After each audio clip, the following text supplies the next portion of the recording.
Welcome to Lunch Break at the Ann Arbor News, where we analyze the news and go behind the scenes with the people driving the biggest stories of the day. I'm Stephanie Murray, and I'm joined today by the Policy Director of the Ecology Center, Mike Shriberg. Earlier this week, a national study was released about the presence of toxic chemicals in children's toys, like lead. The Ecology Center coordinated the study along with 11 other public interest groups nationwide.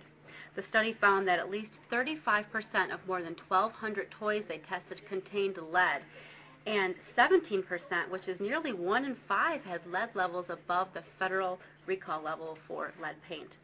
Mike, thanks for joining us today. Thanks for having me. And this story has made national news all week, as this seems to be the year of the toy recall. I'm curious to know what kind of response you've gotten. Well, the response has been tremendous. In fact, slightly too good, because our healthytoys.org website received so much traffic we were having problems keeping up with it. Wow. But this was on CNN. The news was just everywhere. It's one of the biggest things that we've ever done at the Ecology Center. Mm-hmm. Now, some of the toy makers have called the study alarmist. And I've heard some people saying, well, my kids have played with these kind of toys for years and they seem fine. Well, how do you respond to those comments? What this study did is it looked at what's actually in the toys. Okay. Right? So we looked down and found things like arsenic, we found things like mercury, and we found lead in the products. And it's really up to consumers. We weren't saying, therefore, your child is going to be harmed by this product. That's a judgment that parents have to make. But we feel like they need the information to make that judgment. Okay. So how, I guess then to follow up with that, how likely is it that a child will ingest a chemical like lead from some of these toys? Well, the likelihood of directly ingesting it is fairly slim. Now, there have been cases where children swallow, say, a lead-based charm or something like that and actually die from it.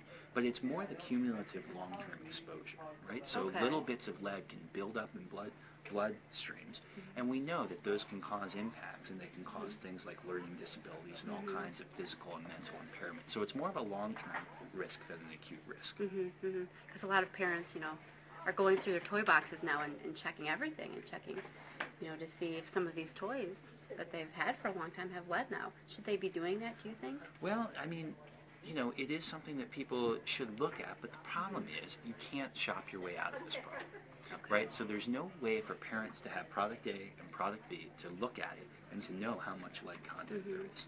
And this is why we're really looking for a regulatory solution here. This is the role of government should be playing, is actually making sure our children are safe. Right now, they've been falling down on the job.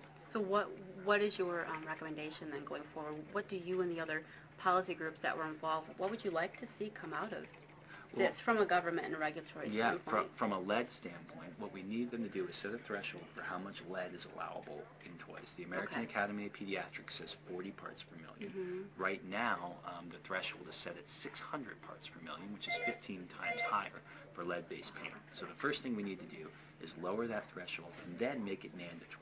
Make it required that no products are on the shelf that exceed that level. Our research, one thing that it showed is that we have many products that are exceeding the already lenient federal thresholds. So that's a good start, and that's only a start because that's only lead.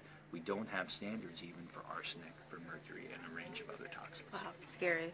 Now for people without kids, what about pet toys? Has that been brought up yet? Well, I'm glad you mentioned that because that is actually the next thing that the Ecology Center is planning to do. And so we don't have a timeline on it now, but lots of people have been mentioning it. If you think about it, one of the things that makes children's products dangerous in this way is that children put it in their mouth. Well, if you think about your dog and your dog toys, even more so, even more aggressive play. And we did do some initial testing of pet products. We found some of the same things, cadmium, lead, mercury, arsenic in them.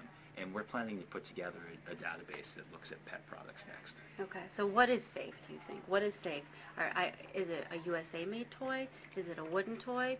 We are out shopping for the holidays this season. From the standpoint of the Ecology Center, what should we look for? Well, there's in part good news about this in this because we found 28% of all products had no detectable levels of chemicals of concern. Now, what that tells you is that manufacturers can make safe toys, and that's a really important point because they're out there, and as a parent or as a consumer, you wouldn't know the difference between that product on your Toys R Us shelf versus somebody else's. And so I think it's important for people to recognize that they can be made out there to be safe.